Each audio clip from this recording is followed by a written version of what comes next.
Well, so we have a couple of the stories featured on the front back page of the newspapers, and well, please, just do me the honor.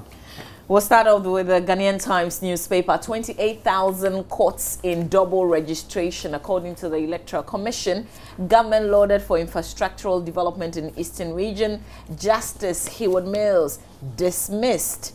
Kumbungo assemblymen on strike over ESB. Free boarding education takes off in August. Full story on page 16. Back page, Hearts Pip Dreams FC, Black Wonders thrash Mali in Wa, Def Afcon, Techiman City holds Kotoko.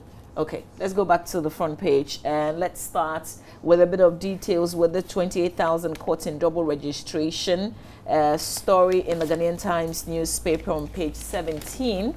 And it says that a total of 28,000 persons were found to have engaged in multiple registrations during the recent limited registration exercise, according to the Electoral Commission. According to the Commission, some persons were found to have deliberately registered twice, while others found their names in the double registrants category by accident. Okay, so a lot more of the details in the paper. Now, on this free boarding education, the story says that the second phase of the government's progressively free secondary education program would be launched in August this year to allow boarding students to access free education. President John Dramani Mahama has announced it follows the successful implementation of the first phase of the progressively free senior high school education program that started with day students at the beginning of the 2015-2016 academic term. So more than 360,000 day students have so far benefited, according to the details in the paper. And this news that kind of made a lot of headlines on Friday. Another, I think, Friday after the news day, so the newspapers didn't get to report it a lot. Another High Court judge, Justice Ivy Heward Mills, has been removed from office with immediate effect after being found culpable in the judicial corruption scandal uncovered by ace investigative journalist Anas Aremiyaw Anas. So you can grab the paper and read more of the stories in the Ghanaian Times newspaper of today. Roland. Front page of the Daily Graphic has the story: 5 killed in a front plains following clash between Fulanis and Kunkumbers. Group lauds President Mahama for projects in Eastern Region. Up there we have clerk, that's a clerk exonerate judge implicated in judicial scandal, and Ayensu starch factory bounces back. Back page we have Hats over Power Dreams, Inter Allies, Pip Hazakes and Kotoko hold city at Techiman. That's Techiman City. Or Techiman FC. All right, let me do the Techiman finder. EC faces tall order. Must produce 6 data categories totaling, this figure is huge, almost 15 million voters. And the story is on page 2. Angry NDC youth set party office ablaze, bend down chairman's car.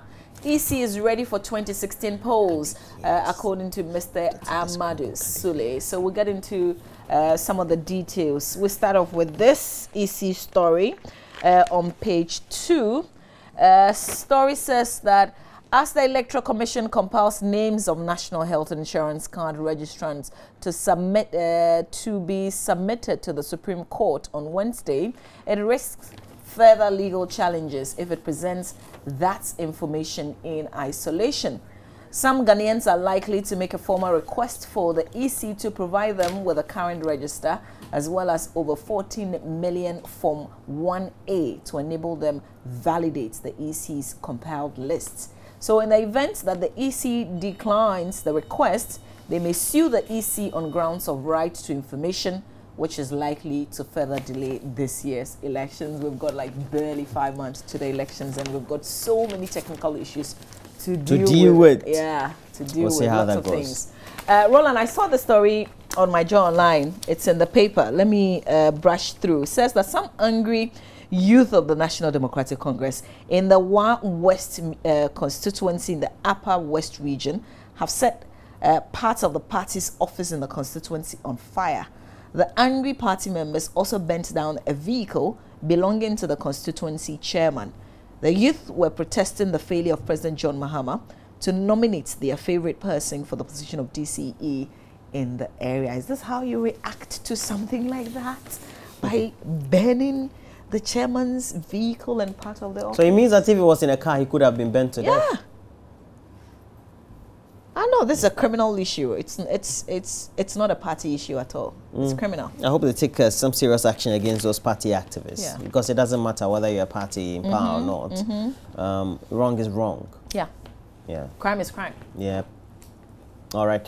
So we also have front page of the Daily Guide. NDC is losing 2016 election, and it's a report. Well, they said it says BNI secret report, and it says the Daily Guide seem to have stumbled on this report according to what they have put in their news report. Ayensi Starch Factory resurrects. They have a picture there of Queen Pokua and Hannah Tete, who is a member of parliament for the area where the factory is located, inserted. IJP bodyguard kills man over car, and then we have other stories on the. Okay, so those are the stories we have.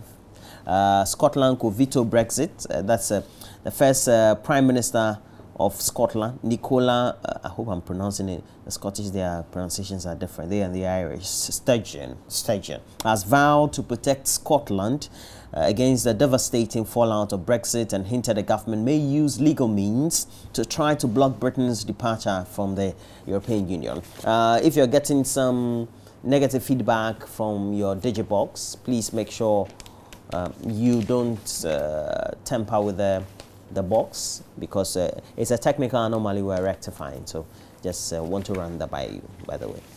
Let's do the Today newspaper. Front page, Mahama Nanado hot as PPP chair mounts pressure on them to declare their assets. Amrahia chief and elders angry at Afoteagbo's father. Story on page 3. NDC to part ways with PNC. Not sure, because they haven't formally been together, have they? Okay, but you can read the details. And this is the Today newspaper. Back page, Asamoah support Ramadan Cup. Ghana to face Egypt in WC qualifiers. Okay, that's World Cup qualifiers. Some sports stories. Hearts silence critics. That's also another headline there. On the back page of the Today newspaper. Front page of the Daily Dispatch has the story, I wish them well. It's double standards story attributed to Kukubaku, who says getting replies from MPP supporters and activists over his comments on certain issues, and it's not the way to go. Because he feels that when he speaks in their favor, they don't get to. But you see, I have issues with people who criticize and people who take others on unnecessarily. When he makes his analysis and he favors you, you don't say anything. It's like. But when it doesn't favor you, then you insult him. It's like the way their reactions to Manasseh Azuria when anytime he has or he makes a comment. Depending on who feels affected by what he's done. Sometimes I go onto his Facebook page and I read some of the insults at him. It depends on maybe what he's written or the report is done and which of the parties it favors or the political divide it favors. All of them insulting. It doesn't make sense. I mean, are you saying that the man cannot have a mind of his own? He necessarily have to say what you are thinking or what favors you? I mean, what kind of thing is that? All right, let's do the new Crusading Guide newspaper front page. Rots at Komfo Anochi Teaching Hospital. Patients' bed sheets on sale at 15 Ghana cedis. This comes with a picture of the health minister, Alex Segbefi, on the front page of the paper. ADS of NDC misruled enough, according to Baomia. Tension at Chieftaincy Ministry. Staff wants crime suspect director out. And head of finance accused of fraud at St. Dominic Hospital. Okay, so let's take this story which says Rot at Komfo Anochi first, which the details is on page 3, a little bit of it for you in the paper. And it says that patients at the Referral and Teaching Hospital in the Ashanti region, the Komfo-Anokye Teaching Hospital, are complaining bitterly about the way and manner some hospital authorities are selling polyester material to them as bed sheets at a cost of 15 Ghana cedis whilst they pay accommodation fee while on admission. And the hospital bill of a patient in possession of this paper picks accommodation at 900 Ghana cedis, excluding the cost of the bed sheets. Failure to buy the bed sheets would mean that the patients would sleep on the bare mattress unless one is brought from home. Accident victims have suffered the most as they are rushed to the hospital unprepared. And the story says that, interestingly, the bed sheets bear the official stamp of the Komfo-Anokye Teaching Hospital. Amazing. There's a lot you still can read. This issue about tension at the Chieftaincy Ministry also says that some staff of both the Information Services Department and the Ministry of Chieftaincy and Culture are clamoring for the termination of the appointment of Constant Gladger, acting Chief Director of the latter, for the role he played in the missing of some government vehicle tires at the ISD some years ago. More details when you grab the paper.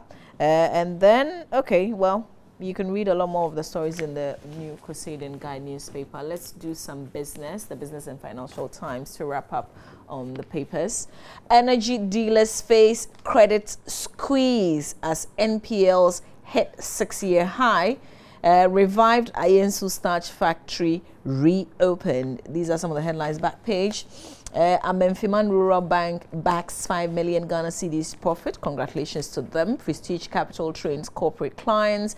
SMEs must embrace insurance credit reporting.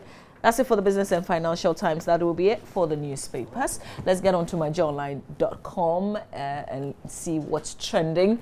What are the 11 meanings of what the Supreme Court said in Abu Ramadan case last week? This will definitely be interesting if you take your time and read. Let's move on.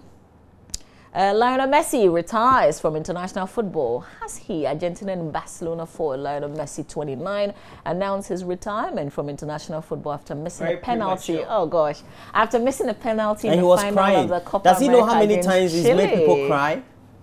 Does he know how many times he's made people cry? Only one cup you lose. But just for consolation, only one cup. Ronaldo also missed the penalty. Only one cup you lose. Now you cry.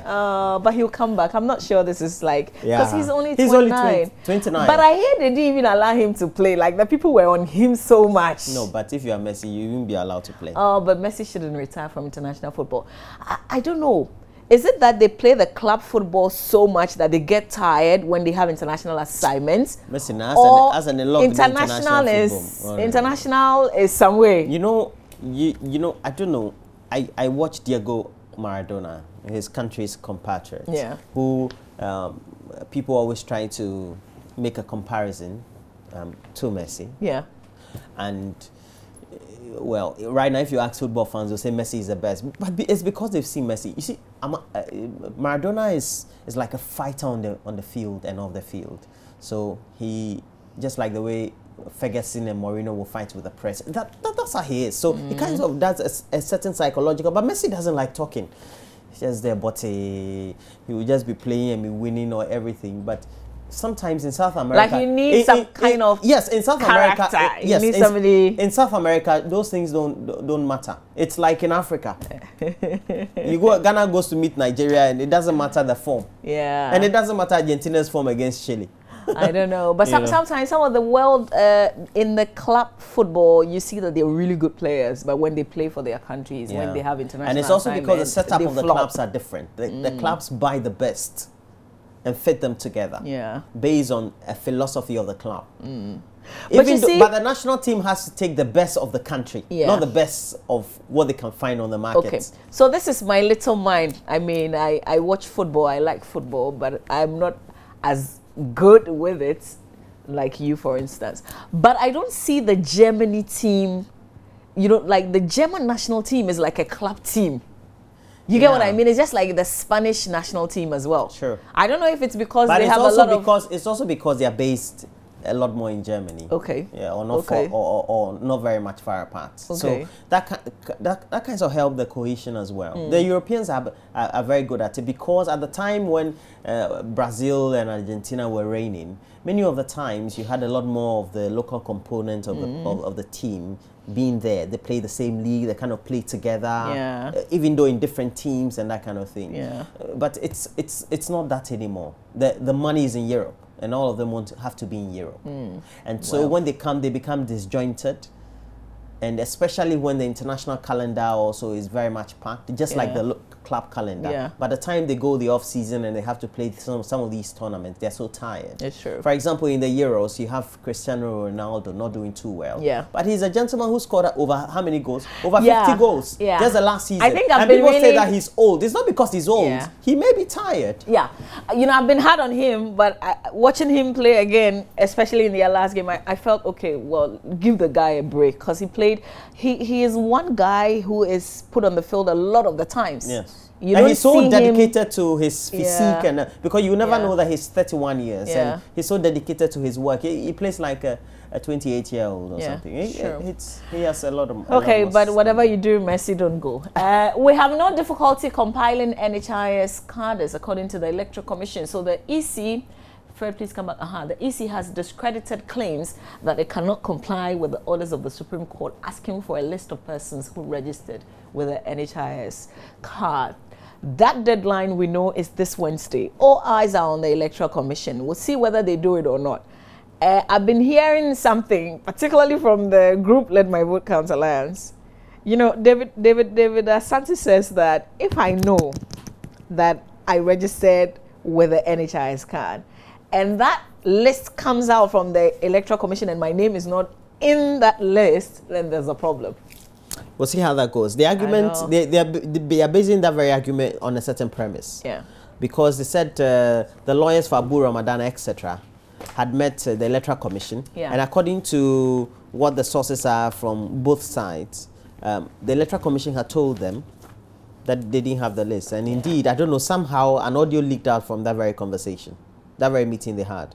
And they also said at some point in time they had gone round the constituency of the original offices of the Electoral Commission, and they didn't find that the kind of questions that were listed, that sort of data from the registration process was available in the offices. And that's why they're disputing that. So check this out. That's not the real form. This is not the form, no, it's just because the finder has put this on the front page. No, it's which is like the Form 1A, but this is not the Form 1A. No, that's not the Form 1A. Okay.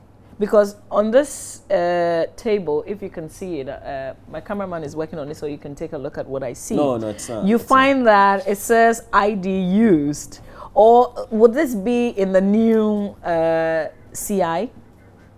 If this is in the new CI, then okay. Well, so we'll see. I haven't seen a Form 1A yet, so we'll see. Okay, let's go back to MyJoy Online, or we're done with myjoyonline.com. Let's do City FM Online quickly, and then we'll make way for sport. Frequent lawsuit, EC getting fundamentals wrong, according to the GBA. Police backtrack on social media, ban threats. Mahama comments, WAEC for leakage-free BC. I beg to differ, Mr. President. WAEC doesn't deserve any commendation for this. It's their job. They must ensure that there is no leakage. This is an exam body. So when we go through BECE and we don't hear of any leakage, nobody should commend them. They don't deserve it. They're just doing their job. Enough of NDC's mismanagement, according to Baumia. And Messi quits international football after Copa loss. Chile, like chili pepe. Okay, so more stories on City FM Online as well. Let's do BBC, the Africa page. Madagascar Stadium blast kills 2. Even in Madagascar. A grenade explosion kills at least 2 people and wounds dozens during Madagascar's National Day celebration in the capital. Officials say. Some of these news frighten me, Yeah. And there's this other scary one. Tributes have been paid to Somalia's environment minister, who was among the 15 killed in an attack by the Islamist group Al-Shabaab in the hotel in Mogadishu. And workers kidnapped in Nigeria freed. So an Australian mining company says 7 of its workers who were kidnapped in southeastern Nigeria last week have been freed. Okay, so there are a lot more stories on the BBC Africa page, some more African stories when you go to the sites. We're getting messages on 0560 800,000. That's our WhatsApp number. This one says, because of the way I have dressed today, I look SHS girl. More eyes on me. That's what somebody says. Like I look at you and this your hair and the way you look. Okay, all right. So we have to hold on to your messages and make way for Akwesi Dankwa, who's got sports. You're watching the AM show. Please do stay with us.